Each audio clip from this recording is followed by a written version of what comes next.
ეგეთი ხალხი აი გაბოროტებული ხარისთვალებით ოღონდ ვინმესთვის რამე აი საფუძველი ვინმესგან ეპოვათ პატარა აფქვევდნენ და ამ კაცების და ბიჭების წამებით სიამონებას იღებდნენ ესეთი ჯოჯოხეთი იყო მანდ ენით აუწერელი არც ესეთ ფილმში მე კაცის კივილი ეგეთი არ მინახავს მიუხედავად იმისა ბალიშებს კი რას არ ვიფარებდი თავზე რომ ეს ხმა არ გამეგო ბოლოს მეთქი მე რაღაცა მეც გამთიშეთ მეთქი რამდენჯერ მიყვირია სიმწრისგან ან ერთხელ ადვოკატს გავყავდი და აბანოს საერთო აბანოს შლანგით სისხლიან გასისხლული იყო სულ ეცხავდნენ ესე რომ უყურებ ამ ბიჭებს რა უნდა ქნას ადამიანმა ესე რომ უნდა დაჭერილი ყავს უკვე ხო შეა რა კაცო დაჭერილი ყავს უკვე სასჯელს ახთებინე ეს წამება რაღა არის ეს რა უბედურება ძალიან ცნობილი ამბავია შენ რასაც ყვებოდი რომ აი გვამზე იყო ჩემი მეგობარი ეგ მაგათი ის იყო ხელწერა მარტო ჩემი მეგობარი რა ძალიან ბევრზე ვიცი რომ მორგში აგდებდნენ ესე რა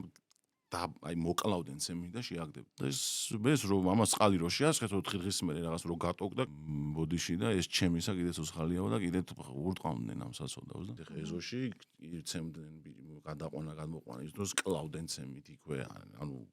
ვერ გაიგებდი რის გამო მოვიდოდა ვიღაცა ყურშის ეს გეტყოდა ვთქვათ შვილზე მეუღლეზე დედაზე სპეციალურად იწვევდნენ რა და ეხა თავმოყარე კაცი არ უტარებდა იმას ვიღაცა წუნწყლიანს აგინებდნენ ბიჭები და ზოგი შეაფურთხებდა და მე 10 კაცი ესეო და კლავდნენ და ერთმანეთში მარიაჟოვდნენ რომ მე იმას კბილები გავაყრევინე მე ჭხილი მოვაძრე ნეკნები გავუმსხვრიე და ნუ რაღაცა უბედურება ხდებოდა ვერც